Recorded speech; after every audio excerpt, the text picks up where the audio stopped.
जय हिंद दोस्तों, YouTube online learning platform शिखर academy में मैं आलोक आप सबका एक बार फिर से स्वागत करता हूं। आज हम बात करेंगे भारत और चीन के नए विवाद के बारे में जो अभी हालिया दिनों में देखने को मिला है। ठीक, तो अगर हम बात करते हैं हमारे सबसे बड़े जो प्रतिद्वंदी हैं पड़ोसी देशों में, तो वो चीन है। ठीक, और चीन क्या है, अपनी विस्तारवादी जो उसकी नीति है, अपने क्षेत्र को फैलाने की जो नीति है, उसको लेके हमेशा क्या है, बहुत ही एग्रेसिव पॉलिसी रखता है। ठीक, और भारत उसको क्या करता है, डिफेंड करता रहता है। ठीक है, तो वो चलो हम आगे देखेंगे कि क्या करना चाहिए हमको।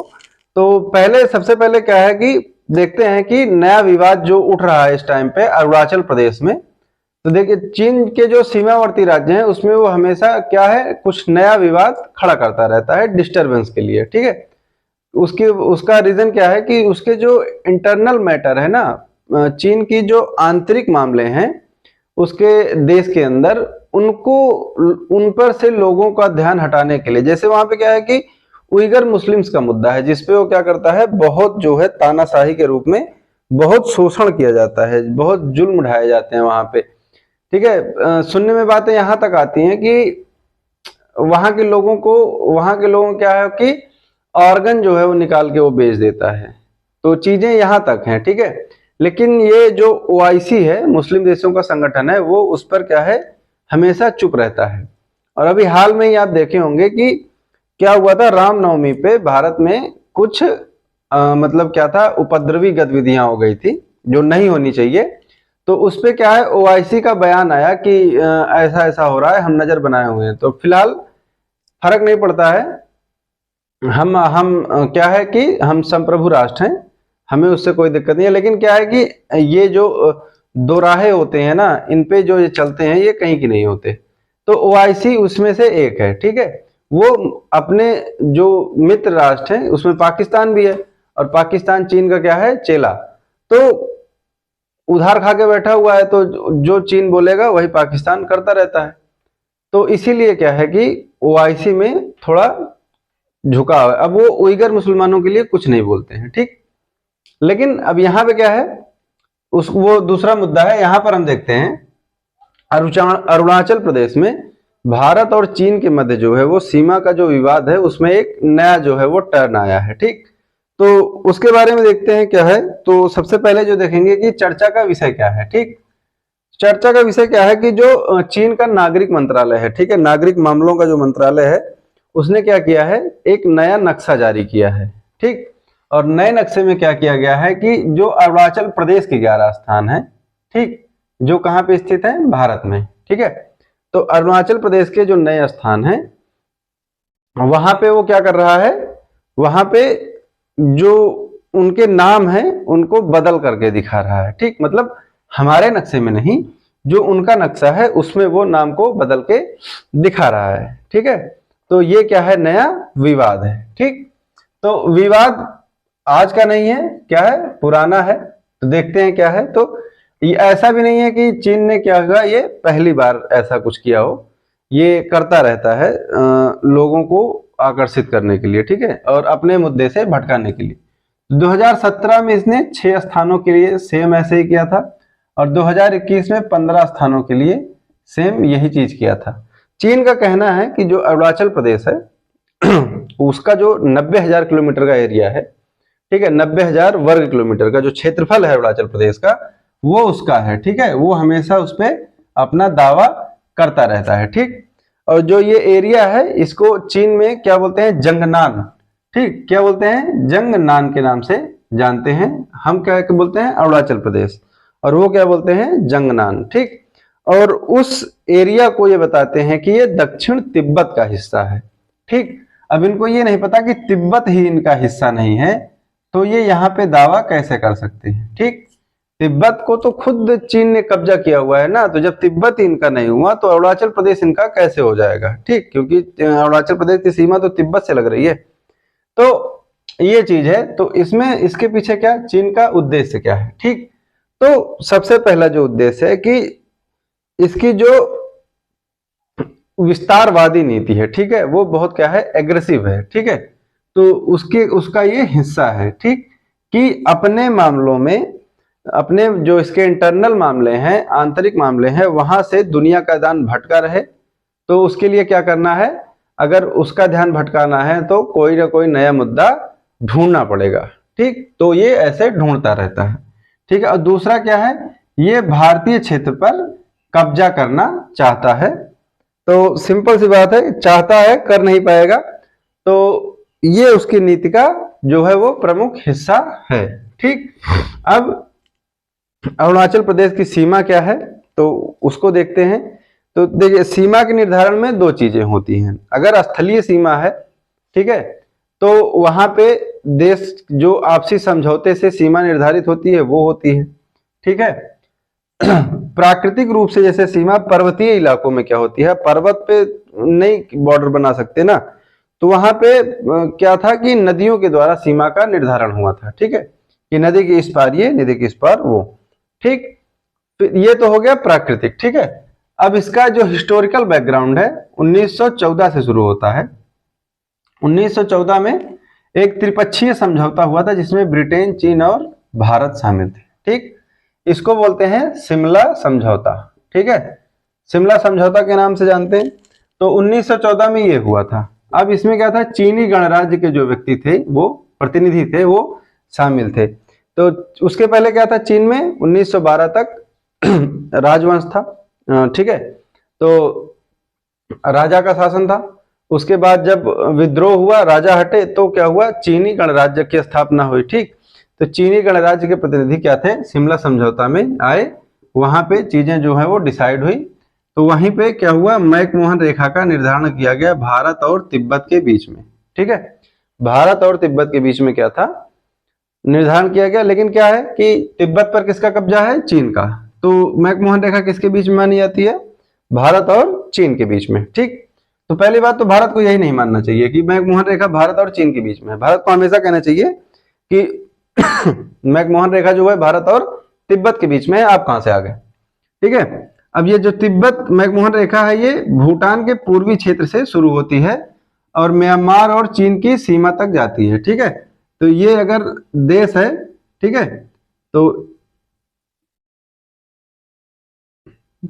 यहाँ पे तो ये सिक्किम, ठीक है, और उसके बाद भूटान। तो यहाँ भूटान के पूर्वी क्षेत्र से शुरू होके ये जो है मैकमोहन रेखा जाती है यहाँ से इतना। ये जो एरिया है ये मैकमोहन रेखा को बताता है। ठीक, तो यहां से ये चीज समझ में आ रही है। तो मैकमोहन रेखा भारत और तिब्बत के बीच में ऑफिशियली, और कहने के लिए भारत और चीन के बीच में। ठीक, फिर क्या होता है, 1949 में जो चीनी गणराज्य था ये समाप्त हो जाता है। फिर यहाँ पे क्या आ जाता है, कम्युनिस्ट पार्टी। ठीक है, कम्युनिस्ट पार्टी जब आ जाती है, पीआरसी मतलब पीपल रिपब्लिक ऑफ चाइना। ठीक है, ये वहां की पार्टी है। ठीक, तो इसका गठन हो जाता है और इसके गठन के बाद यहाँ पे कम्युनिस्ट सरकार का गठन हो जाता है। ठीक, फिर कम्युनिस्ट सरकार के गठन के बाद क्या होगा, ये जो सरकार थी इसका मानना था कि 1949 के पहले जो भी चीजें हुई, ठीक, 1949 के पहले चीन के साथ या फिर चीनी गणराज्य के साथ जो भी चीजें हुई, जो भी फैसले हुए, जो भी संधि हुई, समझौता हुआ, उसको हम नहीं मानेंगे। इसलिए नहीं मानेंगे कि जो चीनी गणराज्य के प्रतिनिधि थे वो इतने काबिल नहीं थे कि वो कोई समझौता कर सकें, उनके ऊपर थोपा गया। तो ये वो लोग हैं छोटी आंख वाले कि इनको ये अपने ही जो इनके पीछे के लोग हैं, ठीक, ये उनको ही गलत बताते हैं कि ये उस काबिल थे ही नहीं। तो जब इनके माता पिताजी उस काबिल नहीं थे तो ये उस काबिल कैसे हो सकते हैं, ये सोचने के लिए इंपॉर्टेंट बात है। ठीक, तो अब उसके बाद देखते हैं कि चीन के लिए जो है वो अरुणाचल प्रदेश का जो एरिया है वो इतना इंपॉर्टेंट है क्यों, कि आए दिन जो विवाद होता रहता है वो ये वही करता है। ठीक, तो सबसे पहले क्या है कि पूर्वोत्तर में, ठीक, पूर्वोत्तर में अगर एंट्री करनी है तो भारत का जो प्रवेश द्वार है उसको तवांग जो है एरिया, वो भारत के प्रवेश द्वार के रूप में जानी जाती है। ठीक, जैसे पहले क्या था कि काबुल और कंधार को क्या बोलते थे, उधर से जब आक्रमणकारी आते थे तो उसको भारत का प्रवेश द्वार बोला जाता था। तो सेम वैसे ही जो तवांग एरिया है उसको क्या बोलते हैं, पूर्वोत्तर में भारत का प्रवेश द्वार। ठीक, और यहाँ पे क्या है, तो तिब्बत ब्रह्मपुत्र जो गलियारा है वो यहीं पे है। ठीक, गोल्डन नाम्बे लात्से मोनेस्ट्री जो है, मोनेस्ट्री क्या होती है, जहां पे लोग क्या है उस धर्म के लोग निवास करते हैं। ठीक है, तो यहाँ पे बौद्ध धर्म के लोग जो है वो निवास करते हैं, और ये जो है मोनेस्ट्री जो है वो विश्व की दूसरी सबसे बड़ी मोनेस्ट्री है। ठीक, तो अब जो तिब्बत में क्या था, बौद्ध लोग थे। ठीक, तो अगर वहां पे ये निवास कर रहे हैं, ठीक है, तो क्या है, जो धार्मिक आंदोलन है और बाकी भी जो है उनको क्या है, हवा मिलती रहेगी धीरे धीरे। तो चीन क्या चाहता है कि अगर इस एरिया पे कब्जा हो जाता है तो ये जो विद्रोह है तिब्बत में चीन के लिए, इसको क्या है, क्या होता है, इसको दबाया जा सकता है। ठीक है, तो इसको ये दबा के क्या है, इसको मिटा सकते हैं। ठीक, तो ये भी चीज है। दूसरी और क्या है कि जब 1959 में जब दलाई लामा चीन वो तिब्बत से भाग गए थे, जब मतलब निकले थे, जब कब्जा हो गया था पूरी तरह से, तो जब दलाई लामा निकले थे वो तवांग के रास्ते ही भारत आए थे। ठीक है, और उसके पहले आने के पहले तवांग में काफी दिन तक रहे थे।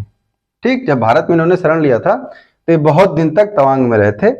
तो तवांग में जो है वो बौद्ध धर्म का बहुत ही मतलब एक तरह से गढ़ है। ठीक, तो वहां पे जो तिब्बती लोग हैं उनको सपोर्ट मिलता रहता है। ठीक, तो इसके लिए भी जो है वो चीन यहाँ पे विवाद करता रहता है। ठीक, अब आगे की राह क्या होगी, तो देखिए चीन क्या है, सीमावर्ती एरिया जो होते हैं वहां पे हमेशा क्या है वो कंस्ट्रक्शन करता रहता है। ठीक है, तो भारत को भी चाहिए कि जो इसके अरुणाचल प्रदेश के सीमावर्ती क्षेत्र हैं, बॉर्डर से लगे हुए, वहां पे क्या करे, वहां पे इंफ्रास्ट्रक्चर डेवलप करे। ठीक, बुनियादी ढांचे को बनाए। ठीक है, दूसरी चीज क्या हो, वार्ता जो होती है वो होनी चाहिए उच्च स्तरीय। ठीक है, जो जैसे कमांडर लेवल पे, जो जैसे कमांडर लेवल पे, ब्रिगेडियर लेवल पे आर्मी के जो बात करते हैं प्रतिनिधि, वो होती रहनी चाहिए मुद्दे को सुलझाने के लिए। ठीक है, क्योंकि युद्ध जो है वो किसी भी देश को उसके 100 साल पीछे धकेल देता है। तो युद्ध से बचना चाहिए और वार्ता जो है वो करती रहनी चाहिए। ठीक है, खाद्यान्न तथा बाकी चीजें जो है से क्या है, इंडिया में क्या है कि हम नॉर्थ ईस्ट के लोगों को ना थोड़ा इग्नोर सा कर देते हैं। ठीक, वो सुविधाएं वो सब चीजें उनको वहां पे उस हिसाब से नहीं मिल पाती हैं। ठीक, तो पहली बात तो क्या है कि उनको वो उनकी वैल्यू देनी पड़ेगी। ठीक है, और जबकि जो प्रकृति है वहां की सबसे ज्यादा संजोए रखने में वहीं के लोग आगे हैं। ठीक है, तो अरुणाचल प्रदेश के लोगों के लिए क्या है कि वो सुविधाएं पहुंचानी चाहिए जो यहाँ पे बाकी मैदानी इलाके में, जैसे यूपी हो गया, दिल्ली हो गई, पंजाब हो गया, यहाँ गुजरात हो गया, मध्य प्रदेश हो गया, यहाँ पे जो योजनाएं क्रियान्वित की जा रही हैं वो वहां पे भी की जानी चाहिए। ठीक है, ये तो हो गए डिप्लोमेटिक चीजें। ठीक है, दूसरी चीज देखिए, चीन क्या करता है कि अपने आंतरिक मामलों को दबाने के लिए क्या है, भारत का नाम लेता रहता है, और दूसरी चीज अपने नागरिकों को क्या करता है, बिजी रखता है एक तरह से, कि हमने ये कर दिया, हमने ये कब्जा कर लिया, ये कर लिया। तो भारत को देखिए क्या करना चाहिए, उसको जो ये ध्यान भटकाता है ना, तो सबसे पहले तो ये जो तिब्बत को लेके आता है कि भारत और चीन की सीमा। ठीक, तो सबसे पहले क्या है कि तिब्बत तुम्हारा नहीं है। ठीक है, ठीक, अगर हम उसको तिब्बत पे अटका देते हैं कि तिब्बत ही तुम्हारा नहीं है, तो वो अरुणाचल प्रदेश तक नहीं आएगा। ठीक, लेकिन क्या है कि भारत में मान चुके हैं कि क्या है कि तिब्बत चीन का है, तो इसीलिए अब वो चीन से तिब्बत जो है वो तिब्बत के लिए क्या है वो फ्री हो चुका है, उसके लिए उसको कोई टेंशन नहीं है। अब उसका मेन फोकस क्या हो गया है, बाकी जो पॉइंट बचे हुए हैं, अरुणाचल प्रदेश हो गया, फिंगर 4 हो गए, ये सब जो चीजें हैं वहां पे वो क्या है आए दिन विवाद करता रहता है। तो सबसे पहले उसको उसी के मतलब जो उसका रवैया है वही रवैया रखना चाहिए हमें भी। ठीक, तो आज के लिए इसके लिए इतना ही। आप बता सकते हैं कि आपको क्या लगा और क्या राय है आपकी। ठीक है, वीडियो अच्छी लगी हो तो चैनल को सब्सक्राइब कीजिए। जय हिंद, थैंक यू।